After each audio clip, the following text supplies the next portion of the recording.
Kasunanan Surakarta Hadiningrat, bagian 5, stabilitas dan masa transisi ke modernitas. Tahun 1830, Susuhunan Pakubono VI menjalani hukuman pengasingan di Ambon akibat dukungannya kepada Pangeran Diponegoro. Selanjutnya, Belanda menunjuk Raden Mas Malikis Solihin, paman dari Pakubono VI, sebagai pemimpin Surakarta dengan gelar Susuhunan Pakubono VII. Pasca Perang Jawa, Surakarta mengalami masa yang relatif stabil.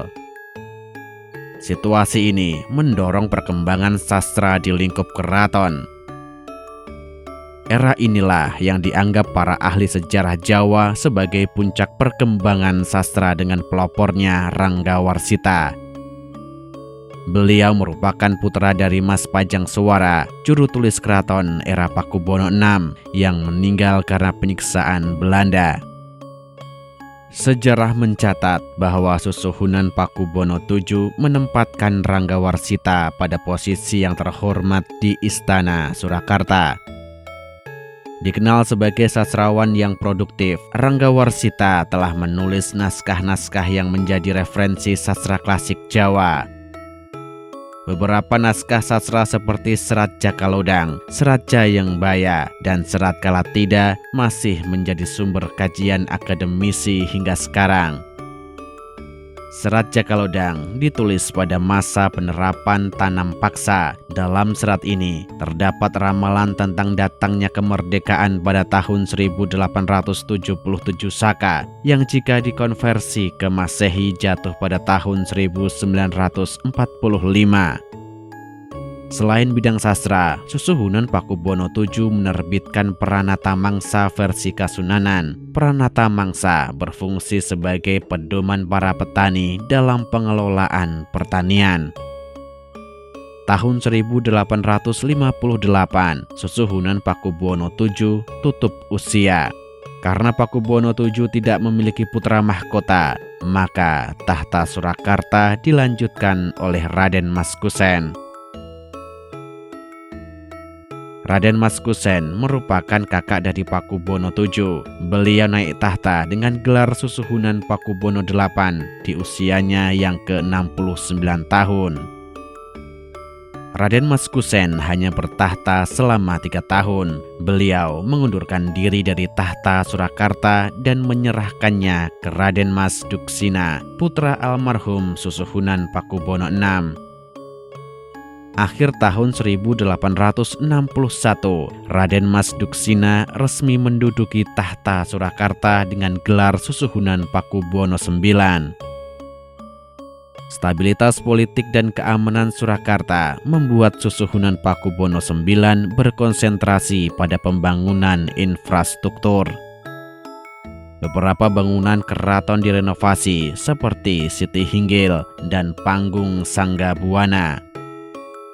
Susuhunan Pakubono IX juga masih mengembangkan sastra dengan menulis beberapa kitab seperti Serat Wulang Putri, Serat Jayeng Sastra, Serat Menak Cina, dan Serat Wirayatna. Sastrawan senior Ranggawarsita menulis 2 kitab, yaitu Serat Cemporet dan Serat Kalatida, yang khusus dihadiahkan kepada Susuhunan Pakubono IX.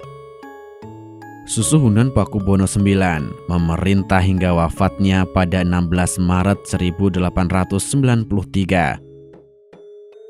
Tahta Surakarta dilanjutkan oleh putra mahkota Raden Mas Sayyidin Malikul Kusna yang bergelar Susuhunan Pakubono X. Peralihan dari abad 19 ke 20 turut mewarnai kehidupan keraton dan masyarakat Surakarta. Kasunanan Surakarta mengalami transisi menuju modernitas Eropa yang mulai merebak di penjuru Nusantara. Secara sosial ekonomi, Pakubono X membangun beberapa tempat yang berfungsi untuk peningkatan perdagangan seperti Pasar Gede Harjonagoro. Stasiun, infrastruktur yang mendukung transportasi modern saat itu, kereta api, dibangun di Jebres dan kota. Pakubono X memerintahkan pembangunan jembatan Juruk yang melintasi Bengawan Solo. Jembatan ini memudahkan mobilitas dari Surakarta dengan sisi timur Sungai Bengawan Solo. Kepedulian sosial Pakubono X terhadap masyarakat bawah ditujukan dengan pembangunan rumah singgah bagi tunawisma. Selain itu, Pakubono X juga memberikan kredit perumahan bagi rakyat yang tidak memiliki dana untuk membangun rumah. Ide-ide modernitas Barat tentang pendidikan diadopsi oleh Pakubono X dengan mendirikan Pamardiputri dan Kesatrian, dua sekolah bertipe modern yang diperuntukkan bagi keluarga istana. Peralihan ke abad 20 dengan ide-ide modernitas membawa Surakarta mulai mengadopsi sebagian nilai-nilai Barat meskipun tidak mutlak.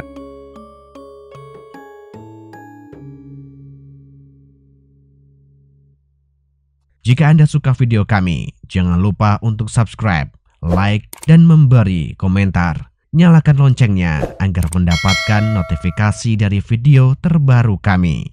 Terima kasih.